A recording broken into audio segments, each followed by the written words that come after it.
Welcome to our channel. Bapak Ibu, saudara-saudari terkasih, pencinta Riak Sabda yang dikasihi oleh Tuhan. Jumpa lagi bersama saya, Frater Beni, calon imam dari Keuskupan Sintang dalam Riak Sabda pada edisi Kamis 16 Mei 2024.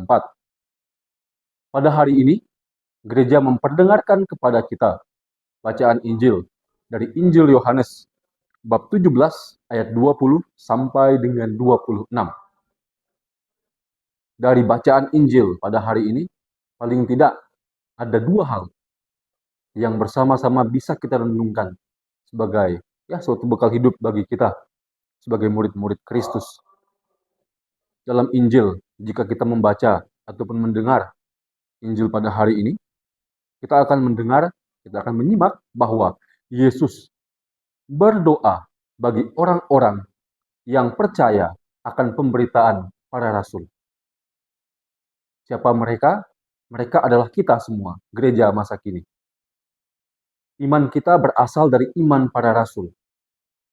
Para rasul memberitakan pengajaran Yesus, pengalaman hidup mereka bersama Yesus Kristus kepada gereja secara turun-temurun sehingga sampai kepada kita. Iman kita berdasar pada iman para rasul. Maka Yesus pun berdoa bagi kita kepada Bapanya. Berdoa untuk apa? Supaya apa Yesus berdoa untuk kita? Berdoa agar kita menjadi satu di dalam Tuhan. Sama seperti Bapa dan Putra adalah satu. Kita pun diharapkan, diminta oleh Yesus Sang Penebus untuk menjadi satu. Satu kesatuan di dalam Dia.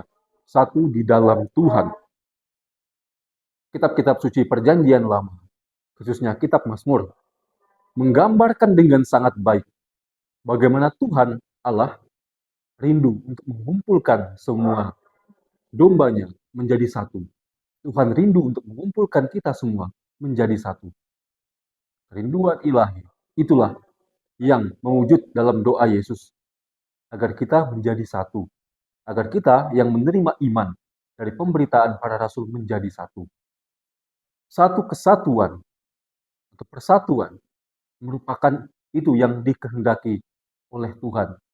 Tidak pernah Tuhan menghendaki perpecahan. Tidak pernah Tuhan menghendaki kekacauan di antara kita. Yang Tuhan kehendaki adalah kebaikan lewat persatuan. Maka bagi kita orang Kristiani, orang yang dibaptis dalam nama Tritunggal Maha Kudus sebagai orang-orang Katolik, apa yang menjadi sebuah panggilan hidup bagi kita adalah mengusahakan kesatuan, mengusahakan persatuan. Sebab itu yang dikehendaki oleh Tuhan, itu yang Tuhan kehendaki. Yesus selalu mewartakan dalam semasa hidupnya, dalam pengajarannya, ia mewartakan bahwa ia dan Bapa adalah satu. Demikian pula ia menghendaki agar kita murid-muridnya menjadi satu, tinggal di dalam Dia, yang adalah satu dengan Bapa. Tuhan menghendaki kita untuk punya kesatuan, untuk punya terus konektivitas bersama Bapa dan Putra, dan juga bersama seluruh gereja. Konektivitas, connecting. Membuat kita semua bersatu, bersama-sama di dalam Tuhan. Itu yang Tuhan kehendaki kepada kita.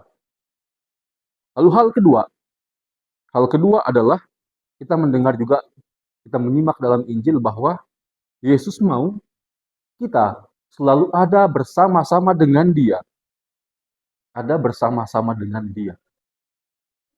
Dalam Injil Matius, dalam salah satu perikopnya, dinyatakan bahwa apabila ada 2 atau 3 orang berkumpul dalam namaku, aku ada di tengah-tengah mereka.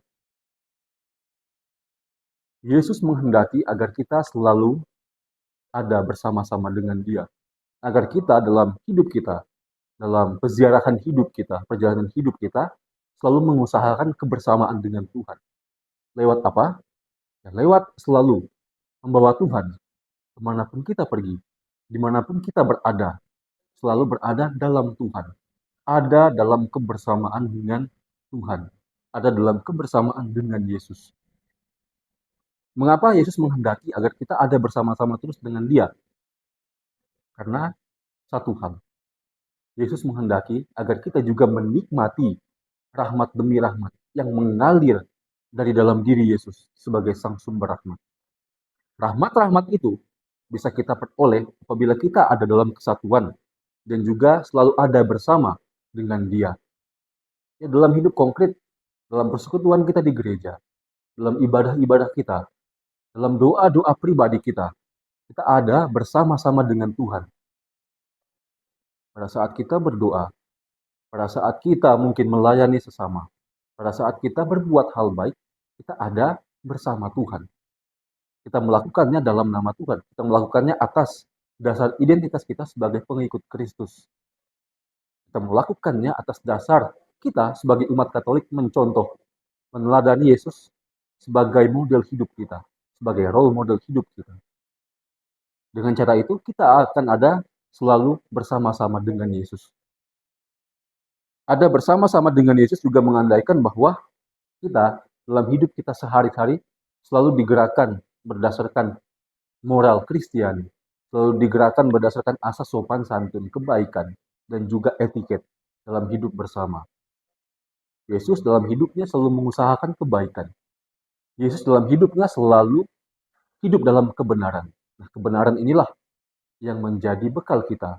Kebenaran inilah yang pada akhirnya membuat kita selalu bisa ada bersama dengan Yesus dan ada dalam kesatuan dengan Yesus.